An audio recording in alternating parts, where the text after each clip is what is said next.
Jambo na asubuhi njema wapendwa wasikilizaji na watazamaji wa Kivu News Info popote pale mlipo. Tunakaribisha tena kuungana nasi katika matangazo yetu ya asubuhi ya leo tarehe 4 Julai mwaka 2026.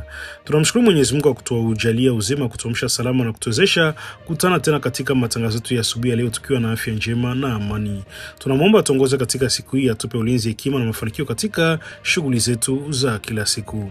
Ndugu watazamaji na wasikilizaji wa Kivu News Info, katika toleo letu la asubuhi ya leo tunaletea taarifa mbalimbali kutoka ndani na nje ya Jamhuri ya Kidemokrasia ya Kongo, hususani hali ya usalama mashariki mwa nchi, maendeleo ya kisiasa pamoja na matukio ya kijamii na kibinadamu endelea katika maeneo mbalimbali ya Kivu kaskazini na kusini na kwingineko.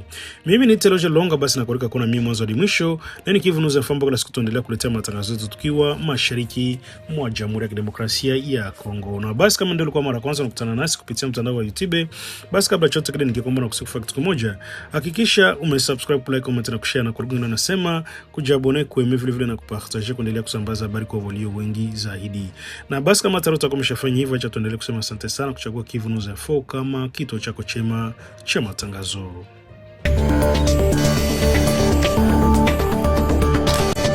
Baada ya mashambulizi makali ya kujibu yaliyofanywa na jeshi la Jamhuri ya Kidemokrasia ya Kongo FARDC kwa kushirikiana na makundi ya wazalendo, taarifa kutoka uwanjani zinaeleza kuwa vikosi hivyo vimefanikiwa kurejesha udhibiti wa kijiji cha Bilalo 2 baada ya mapigano makali dhidi ya wapiganaji wanaoungwa mkono na Rwanda. Hatua inatajwa kuwa ya mafanikio makubwa kutokana na operesheni za kijeshi zinazoendelea katika eneo la Minembwe na Fizi, huku juhudi za kurejesha usalama mashariki mwa DRC zikiendelea kuimarishwa.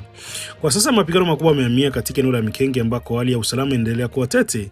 Vyanzo vya ndani vinaeleza kuwa ndege za kivita za anga la jeshi la Jamhuri ya Kidemokrasia ya Kongo zinaendelea kufanya mashambulizi angani kwa lengo la kuvunja ngome na nafasi za kijeshi zinazokaliwa na wanajeshi wanatajwa kuwa wa Rwanda pamoja na washirika wao.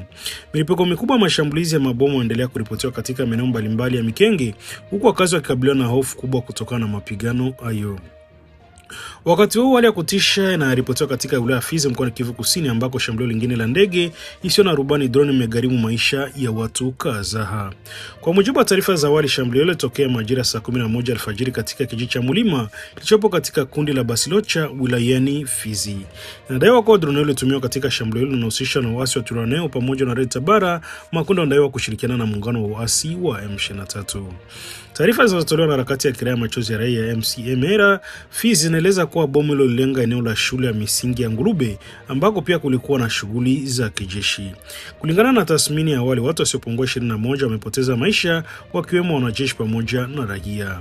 Hata hivyo, hadi idadi hiyo inaweza kuongezeka kutokana na kuwepo kwa majeruhi kadhaa wanaendelea kupatiwa matibabu. Shambulio linaongeza wasiwasi mkubwa kwa kuwa ni shambulio la tatu la aina hiyo ulipotoka katika eneo hilo tangu kuanza kwa mwaka 2026.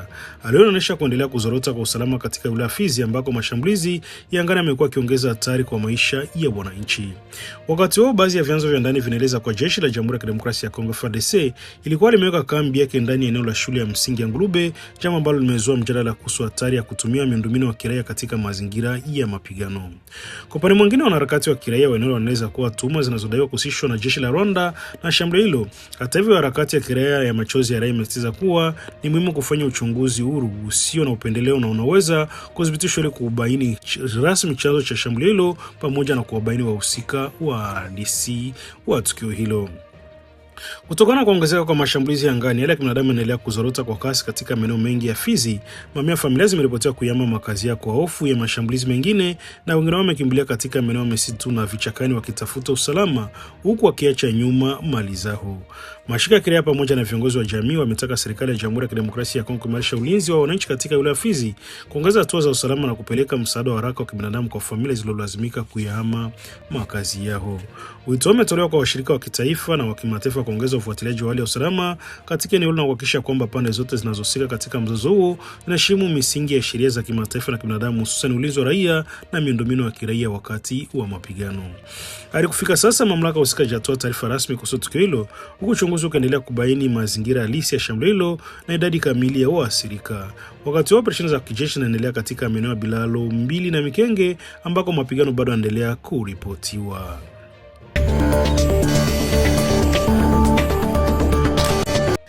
Mapigano yanaendelea mashariki mwa Jamhuri ya Kidemokrasia ya Kongo yamechukua sura nyingine na kutisha baada ya taarifa za kutisha kuletewa kutoka katika eneo la Masisi mkoani Kivu Kaskazini.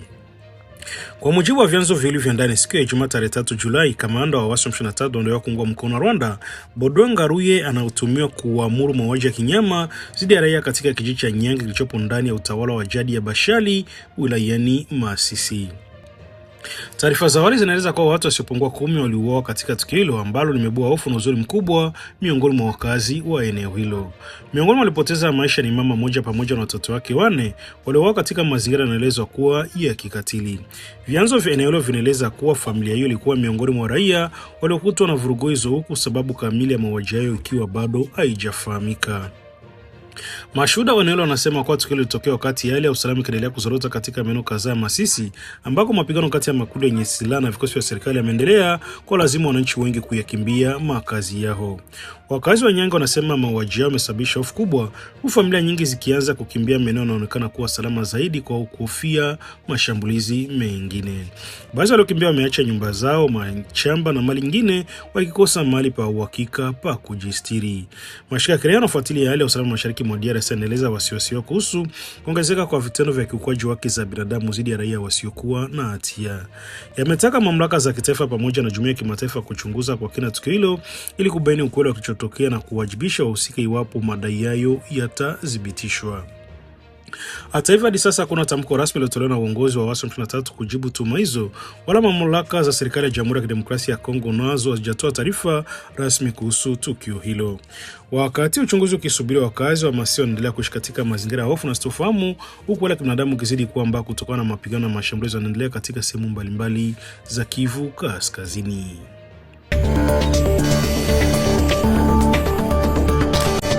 Hali ya usalama katika eneo la Pinga lipo wilayani Walikale mkoani Kivu Kaskazini inaendelea kuzua wasiwasi mkubwa baada ya taarifa kuonyesha kuwa waasi wa M23 wameongeza kwa kiasi kikubwa nguvu zao za kijeshi katika maeneo mbalimbali yanayozunguka mji huo. Kwa mujibu wa vyanzo kadhaa vya ndani vinavyozungumza katika eneo hilo, siku ya Alhamisi tarehe 2 Julai, waasi hao walipokea vikosi vipya vya wapiganaji pamoja na shehana ya silaha na risasi, hatua inayosubiriwa kama maandalizi ya operesheni mpya za kijeshi katika eneo hilo. Taarifa zinaeleza kuwa uamilishaji huo umefanyika katika njia 4 tofauti zinazozunguka Pinga. Njia ya kwanza ni mili wa Malemo Minjenje kwenye barabara Mpeti Kalembe, ambako inadaiwa kuwa idadi kubwa ya wapiganaji wa vifaa vya kijeshi imewasili. Njia ya pili ni Rusamambu Chanjikiro, ambako pia imeripotiwa kushuhudia ongezeko la wanamgambo pamoja na usafirishaji wa silaha.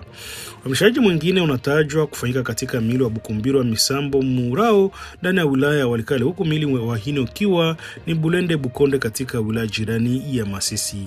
Vyanzo vinaeleza kuwa kuimarishwa kwa nafasi hizo katika maeneo tofauti kunaonyesha mkakati wa kuzunguka na kushinikiza Pinga kutoka pande mbalimbali.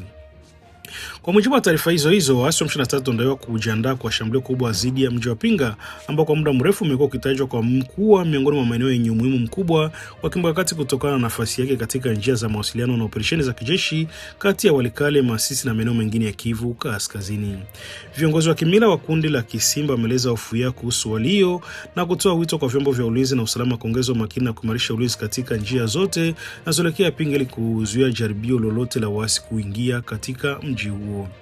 Baada ya kuwataka wanajeshi kuongeza doria za ulinzi, viongozi wao wamehimiza wananchi kushirikiana kwa karibu na vyombo vya dola kwa kutoa taarifa kuhusu mienendo yote sio kawaida, iwepo watu wanaojulikana au harakati zote na wanaweza kuhatarisha usalama wa eneo hilo. Wamesisitiza kuwa ushirikiano kati ya wananchi na vikosi vya usalama ni muhimu katika kuzuia mashambulizi ya kushtukiza. Licha ongezeko hilo la harakati za kijeshi, taarifa kutoka Pinga zinaeleza kuwa hadi sasa mji bado uko chini ya udhibiti wa vikosi vya serikali ya Jamhuri ya Kidemokrasia ya Kongo, ambavyo vinaendelea kufuatilia kwa karibu mwenendo wa hali ya usalama na kuimarisha ulinzi katika maeneo nyeti. Wakati huo, wakazi wa Pinga na vijiji vinavyozunguka wanaendelea kuishi katika hofu ya kuzuka kwa mapigano mapya. Baadhi ya familia zimeanza kuchukua tahadhari kwa kuhamisha watoto, wazee na mali muhimu kuelekea maeneo wanayoamini kuwa salama zaidi, huku wengine wakisubiri mwelekeo wa hali ya usalama. Wachambuzi wa masuala ya usalama wanaeleza kuwa kuongezeka kwa harakati za wanajeshi na waasi katika mili mbalimbali ya Walikale kunaweza kuwa ishara maandalizi ya operesheni kubwa katika siku zijazo. Endapo mapigano mapya yatazuka katika eneo la Pinga, kuna hofu kwamba yanaweza kusababisha wimbi jipya la wakimbizi wa ndani na kuongeza hali mbaya ya kibinadamu ambayo tayari inaendelea kushuhudiwa katika maeneo mengi ya mashariki mwa nchi. Hadi sasa kuna tamko rasmi lililotolewa na uongozi wa waasi M23 kuhusu taarifa za kuongezwa kwa vikosi hivyo, huku mamlaka za serikali zikiendelea kusisitiza kuwa hali ya usalama katika mji wa Pinga bado inadhibitiwa na vikosi vya FARDC, ingawa tahadhari imeongezwa kutokana na taarifa zinazoendelea kutolewa kutoka maeneo yanayozunguka mji huo.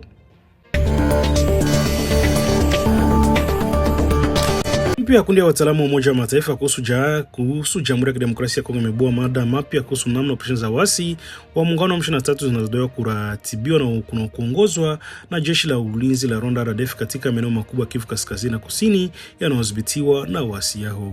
Ripoti ambayo imewasilishwa kwa rais wa Baraza la Usalama wa Umoja wa Mataifa inaeleza kuwa uchunguzi wa wataalamu hao umeonyesha kuwepo kwa mfumo wa uongozi na utaratibu wa moja kwa moja kati ya viongozi wa juu wa kijeshi wa Rwanda na uongozi wa M23. Kwa mujibu wa ripoti hiyo, ushirikiano huo unadaiwa kuasiri namna operesheni za kijeshi zinazopangwa na kutekelezwa katika mashariki mwa Jamhuri ya Kidemokrasia ya Kongo. Wataalamu wa Umoja wa Mataifa wanakumbusha kuwa tarehe 1 Disemba mwaka jana, Rais wa Rwanda Paul Kagame alimchagua Jenerali mstaafu James Kabarebe kuwa mshauri mkuu wa masuala ya ulinzi na usalama. Baadaye tarehe 29 Januari mwaka 2026, Kagame alimteua Brigadier General Jean-Paul Nyarababutama kuwa naibu wa James Kabarebe katika nafasi hiyo. Kwa mujibu wa ripoti hiyo, Brigadier General Jean-Paul Nyarababutama anadaiwa kuwa na jukumu muhimu katika kusimamia operesheni zinazofanyika mashariki mwa DRC sasa kupitia utaratibu wa mawasiliano kati ya jeshi la Rwanda na waasi wa M23. Ripoti hiyo inadai kuwa James Kabarebe ndiye anayehakikisha mawasiliano moja kwa moja kati ya viongozi wa M23 na viongozi wengine wanaotajwa katika ripoti hiyo, akiwemo rais wa zamani wa DRC Joseph Kabila. Wataalamu wanaeleza kuwa ni mikutano utaratibu inaendelea kufanyika mara kwa mara kati ya mji wa Gisenyi nchini Rwanda. Kwa mujibu wa uchunguzi wa operesheni za kijeshi na Rwanda zilikuwa zikiongozwa kupitia mfumo wa walimu wa amri unaunganisha makao makuu ya jeshi mjini Kigali na makamanda wa waasi 23 waliokuwa uwanjani kupitia njia tofauti za mawasiliano. Ripoti inamtaja Jenerali Vincent Nyakarundi, mkuu wa majeshi ya Rwanda, ndiye anayekuwa akisimamia operesheni hizo. Inakumbusha pia kwa jenerali huyo aliwekewa vikwazo na serikali ya Marekani mwezi Machi mwaka 2026 kutokana na madai yanayohusiana na mzozo mashariki mwa DRC. Ripoti inaendelea kueleza kuwa vikosi vya divisheni ya 3 na divisheni ya 4 ya jeshi la Rwanda vinatumwa katika maeneo mbalimbali mashariki mwa DRC. Divisheni 3 chini ya uongozi wa Meja Jenerali Eugene Kubito inadaiwa kufanya operesheni hasa katika mkoa wa Kivu Kaskazini, wakati wa divisheni ya 4 ikielekezwa zaidi katika mkoa wa Kivu Kusini chini ya Brigadier General Vincent Gatama kabla ya kuhamishwa nchini Msumbiji mwishoni mwa mwaka 2025. Ripoti inaongeza kuwa divisheni hiyo iliongozwa pia na idadi kubwa ya wanajeshi wa akiba. Baadaye wataalamu wa Umoja wa Mataifa wanadai kuwa divisheni hizo mbili zilikuwa zikisaidiwa na vikosi maalum vya RDF vilivyokuwa chini ya Brigadier General Stanislas Gagshugi. Ingawa makamanda wakuu wa divisheni wanaendelea kubaki nchini Rwanda, baadhi ya makamanda wa brigedio walikuwa wakitumwa mara kwa mara ndani ya DRC kwa ajili ya kusimamia operesheni za kijeshi.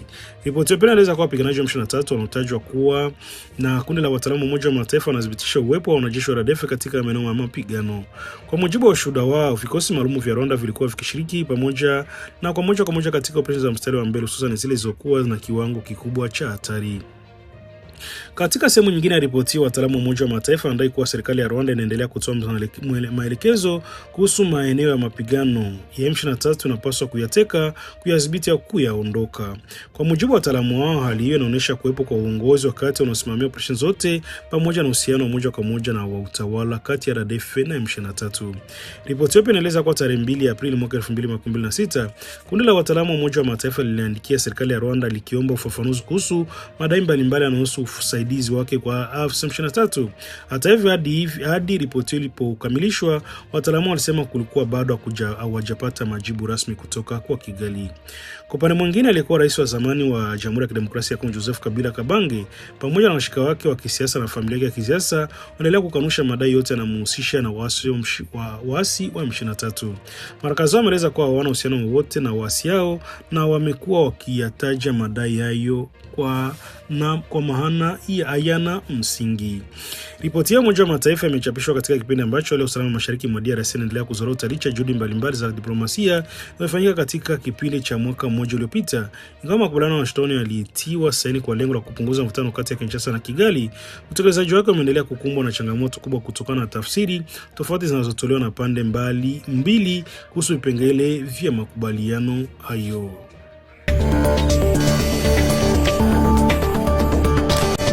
Kongolo, mjumbe maalum wa rais wa Jamhuri ya Kidemokrasia ya Kongo na mmoja wa majadiliano katika mchakato wa amani ya Doha, ametoa tamko kupitia ukurasa wake wa mtandao wa X zamani Twitter, akitoa wito kwa wananchi wa Kongo kuwa waangalifu dhidi ya kile alichokieleza kuwa ni juhudi za kuendelea kuwashawishi vijana kujiunga na makundi ya waasi wanaendelesha shughuli zake mashariki mwa nchi. Katika ujumbe wake, Kongolo amesema kuwa tangu mwaka 1996 hadi leo, jina la Moise Nyarugabo limekuwa likitajwa katika matukio na mipango ambayo kwa mujibu wake imechangia kuendelea kwa mgogoro unaosababisha mateso makubwa kwa wananchi wa Jamhuri ya Kidemokrasia ya Kongo, wakiwemo jamii ya Banyamulenge.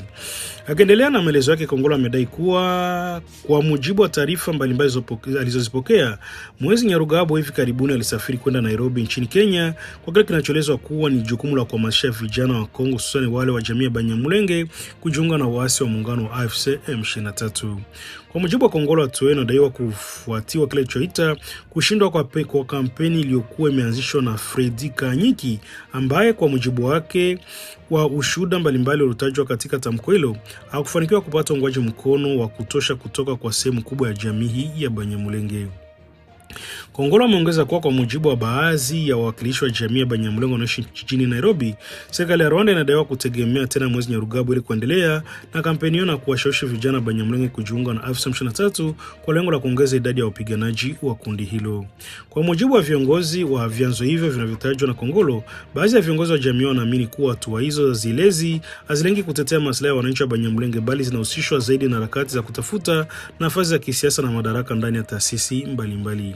Katika ujumbe wake, Kongolo ametoa wito kwa wananchi wote wa Jamhuri ya Kidemokrasia ya Kongo kuwa waangalifu na kutokuwa tayari kushawishiwa kujiunga na makundi yenye silaha. Amesisitiza umuhimu wa kuchunguza kwa makini taarifa, hotuba na kampeni mbalimbali ambazo zinaweza kuchochea migawanyiko miongoni mwa wananchi na kuhatarisha mshikamano wa taifa. Pia ametaka Wakongomani kuendelea kuunga mkono njia za mazungumzo na amani badala ya vita, akisema kuwa migogoro ya silaha imeendelea kusababisha maelfu ya vifo, uharibifu wa mali na kuwalazimu mamilioni ya wananchi kuyahama makazi yao katika maeneo ya mashariki mwa nchi. Katika sehemu nyingine ya ujumbe wake, Kongolo amesisitiza kuwa ni lazima wananchi wakatae nazo zote za wasi ambazo zinaendelea kugharimu maisha taifa na kupoteza maisha raia wasiokuwa na hatia. Amesema wale wanaokubali kutumiwa na maslahi ya nje wanapaswa kutambua kuwa Jamhuri ya Kidemokrasia ya Kongo si taifa linaloweza kuuzwa kutolewa kwa manufaa ya watu wachache. Kauli ya Kongolo inakuja wakati ambako juhudi za mazungumzo ya amani chini ya mchakato wa Doha zikiendelea kukabiliwa na changamoto mbalimbali, huku mapigano kati ya vikosi vya serikali na waasi wa M23 kuendelea katika maeneo kadhaa ya Kivu Kaskazini na Kusini.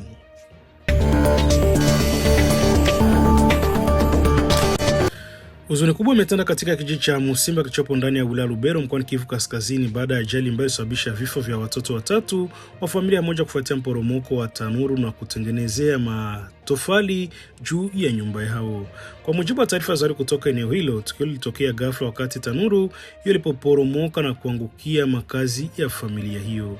Wakati wa ajali hiyo, watoto wao walikuwa ndani ya nyumba na walifunikwa na kifusi, jambo lilosababisha kupoteza maisha papo hapo, kwa mujibu wa mashuhuda wa eneo hilo. Mama watoto wao naye alijeruhiwa vibaya katika tukio hilo. Baada ya juhudi za wakazi na wasamaria wema kumtoa chini ya kifusi, alikimbizwa haraka katika kituo cha afya kilichopo karibu kwa ajili ya kupatiwa matibabu ya dharura. Hadi sasa hali yake ya kiafya inaendelea kufuatiliwa kwa karibu na wahudumu wa afya. Tukio hilo limewashtua wakazi wa Musimba ambao wameeleza kwa matiko yao kutokana na kupoteza maisha ya watoto wao katika mazingira ya kusikitisha. Wengine wamekusanyika katika eneo la tukio kushiriki katika shughuli za uokoaji na kutoa pole kwa familia iliyopatwa na msiba huo. Vyanzo vya ndani vinaeleza kuwa tanuru za kutengeneza matofali hutumika sana katika maeneo mengi ya Lubero kwa shughuli za ujenzi. Hata hivyo, baadhi ya tanuru hizo hujengwa karibu na makazi ya watu kabla hatua za kutosha za usalama, hali ambayo imeongeza hatari ya ajali kama hiyo kutokea hasa wakati wa mvua na udongo unapolegea. Baadhi ya viongozi wa jamii pamoja na wakazi wa eneo wametoa wito kwa mamlaka husika kuchunguza chanzo cha ajali hiyo na kuchukua hatua za kuimarisha usalama katika maeneo yanayozunguka tanuru na matofali ili kuzuia matukio mengine yasijirudilie. Wakati wa familia marehemu pamoja na majirani wao waendelea kuomboleza vifo vya watoto wao watatu, huku jamii ikionyesha mshikamano wa kuwafariji ndugu na jamaa waliopoteza wapendwa wao katika ajali hiyo ya kusikitisha.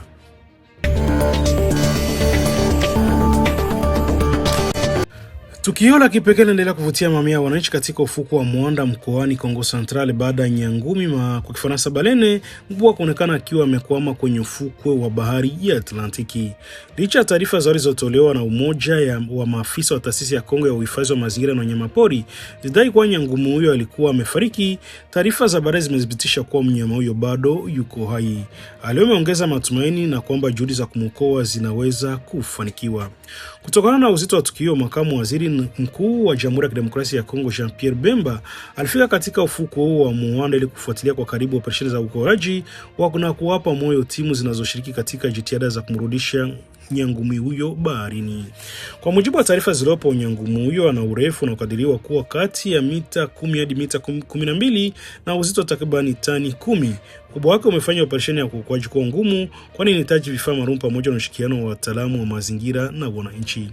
Maafisa wa CCN na mamlaka za eneo hilo na wakazi wa Muanda wameendelea kufanya juhudi za kumrudisha Nyangumi huyo katika maji ya kina kirefu ya bahari ya Atlantiki, ambayo ndio makazi yake ya asili. Hata hivyo, hadi sasa operesheni hiyo bado hazijafanikiwa kutokana na uzito wa mnyama huyo na mazingira ya ufukwe. Siku leo imevutia idadi kubwa ya wananchi walikuwa wakifika ufukweni kushuhudia Nyangumi huyo, jambo ambalo halijawahi kushuhudiwa mara nyingi katika pwani za Jamhuri ya Kidemokrasia ya Kongo. Mashuhuda walikuwepo wa tukio hilo wanasema kuwa Nyangumi huyo alikuwa bado anaonyesha dalili za uhai, jambo lililowapa matumaini kuwa anaweza kuokolewa ikiwa atarejeshwa haraka baharini. Mkurugenzi wa CCN katika Kongo Central na mkuu wa hifadhi ya bahari ya Mikoko Bwana Dieudonné Biaombe amesema hali ya mnyama huyo ni mbaya na kwamba kila dakika ni muhimu katika juhudi za kumwokoa. Wakati wao, baadhi ya wananchi walidai kuona alama kwenye mwili wa Nyangumi ambazo walizani ni mashimo ya risasi. Hata hivyo, sena imefafanua kuwa alama hizo sio za risasi bali mashimo yanasababishwa na vimelea vinavyoshambulia ngozi ya Nyangumi. Kutokana na uwezekano wa kuwepo kwa magonjwa yaliyoweza kuambukizwa kutoka kwa wanyama kwenda kwa binadamu, CCN imewataka wananchi wote waliogusa Nyangumi huyo kwenda katika vituo vya afya kwa uchunguzi wa kitabibu. Taasisi hiyo imekumbusha kuwa Nyangumi ni mnyama anayelindwa na sheria za uhifadhi wa mazingira, hivyo ni marufuku kumuua, kumkata, kumla mnyama yake. Mamlaka zimesema zitaendelea kulinda eneo hilo huku zikisubiri njia bora za kumrudisha baharini. Tukio limezua mjadala kuhusu umuhimu wa kuwa na vifaa maalum na timu za dharura za kuokoa viumbe wakubwa wa bahari katika pwani za Jamhuri ya Kidemokrasia ya Kongo. Wataalamu wanaamini kuwa ikiwa operesheni za uokoaji zitafanikiwa kwa wakati, bado kuna nafasi ya Nyangumi huyo kuendelea kuishi katika mazingira yake ya asili. Voilà, nous sommes en direct pour ceux qui ont dit que Balene Akufi. Awa toza en direct, Balene Akufi te azopema. Donc botika babiloba loba botika publication, bozo publier de n'importe quoi. Et il y a l'excellence qui est venu avec toute sa délégation. Bisno yezo fungwama azopema, ICC nazo sala musala na ye, FARDC batios bayaki pour la sécurité, bazo sala musala na bango. Tout se passe bien. Donc bomoni Balene yewana azali kopema. Aza en vie, azali kopema sans problème. Personne ne vous trompe. Il y a la population qui est là. Il y a l'excellence ministre Jean-Pierre Bemba qui est venu avec toute sa suite pour voir tout ce qui se passe de l'autre côté. Nous sommes en direct ici. Il y a la population. Batouba Kosabino Teke et Balene Akufagi. Non. Aza en vie. Aza en vie. Les alliés disposition à Bakozwa. Ni Bakokai Kosala. C'est pour vous dire que non. Nous c'est ça malam. Nous c'est ça malam. Vous voyez, nous sommes en direct. Il y a une délégation qui est venue de Kinshasa, ensemble avec les ministres des Transports, Excellence Jean-Pierre Bemba Gombo. Azali en vie, Azali Kopema. Quand les Nazola Exabino, vous hommes Azali Kopema. Azali en vie, Azali Kopema. Bon, vous voyez le mouvement qu'il est en train de faire. Vous voyez le mouvement qu'il est en train de faire. Donc vous allez publier de n'importe quoi. Ce n'est pas ce qu'on est en train de publier. Nous sommes là ensemble, il n'y a pas de souci.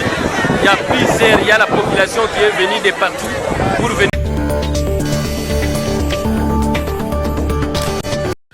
Muungano wa kisiasa unajulikanao kama Coalition Article 64 pour la défense de l'ordre constitutionnel umetangaza rasmi kuahirishwa kwa maandamano ya amani yaliyokuwa yamepangwa kufanyika mbele ya ikulu ya taifa mjini Kinshasa. Kwa mujibu wa taarifa rasmi iliyosainiwa siku ya jana Ijumaa tarehe 3 Julai, muungano umesema kwa maandamano hayo yamepangwa kufanyika sasa tarehe Jumatano tarehe 22 Julai baada ya tarehe ya awali iliyokuwa imepangwa. C64 imeongozwa na viongozi wa upinzani nchini Jamhuri ya Kidemokrasia ya Kongo imesema kuwa uamuzi umechukuliwa katika mazingira kile kilichokita wajibikaji wa kisiasa na kuzingatia mabadiliko ya kiusalama na diplomasia inaendelea nchini. Muungano huu unajumuisha viongozi wakuu wa vyama vya upinzani ikiwemo Martin Fayulu, Jean-Marc Kabunda, Moise Katumbi, Augustin Matata Ponyo na Deli Sesenga ambao wote wameweka saini zao katika taarifa hiyo ya pamoja. Katika maelezo yao viongozi wamesema kuwa wamepokea mwaliko kutoka kwa Rais wa Burundi Evariste Ndayishimiye ambaye pia ni rais wa sasa wa Umoja wa Afrika kwa ajili ya mashauriano kuhusu hali ya kisiasa, kiusalama na taasisi inayokabili Jamhuri ya Kidemokrasia ya Kongo. Kwa mujibu wa C64, mwaliko umechukuliwa kwa uzito mkubwa na muungano umeamua kutambua kama fursa kuwasilisha moja kwa moja wasiwasi kuhusu mustakabali wa nchi, hasa kuhusu kile wanachokita hatari zinazokabili utawala wa sheria na demokrasia nchini DRC. Muungano umesema kuwa utatumia kikao hicho kueleza kwa usimamizi msimamo mkali kuhusu changamoto wanazoziona zinazoikumba nchi, ikiwemo pamoja na hali ya kisiasa, usalama unaozorota mashariki mwa nchi na masuala ya uendeshaji wa taasisi za taifa. Ingawa maandamano hayo yameahirishwa, C64 imesisitiza kuwa bado yaendelea kuwa halali na yamepangwa kufanyika rasmi tarehe 22 Julai. Kwa mujibu wa taarifa hiyo, mashirika yote ya wanachama wa muungano huu katika majimbo mbalimbali pamoja na ya wale walioko ughaibuni wameombwa kuandaa maandamano ya amani siku hiyo kwa kuzingatia sheria za kila eneo. Muungano umesisitiza kuwa lengo la maandamano ni kuonesha mshikamano wa kitaifa katika kile wanachokita ulinzi wa katiba ya nchi ambayo wanaita jukumu la pamoja la kila raia wa Kongo.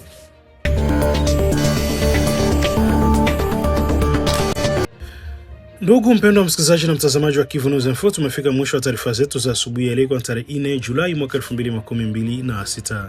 Tunashukuru sana kwa kutufuatilia tangu mwanzo hadi mwisho wa taarifa hii.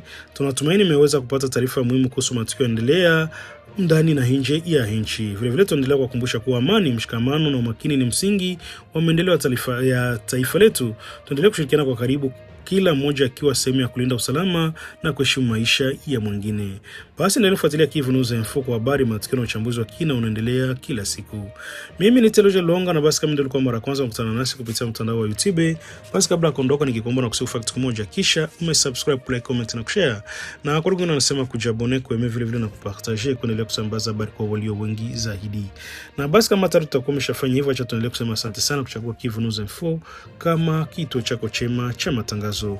Basi tunakutakieni siku njema yenye baraka, mafanikio na amani tele. Tutaonana tena katika matangazo yetu ya mchana kwa habari nyingine zaidi. Bye bye na chao, na Mwenyezi Mungu aendelee kuwabariki nyote.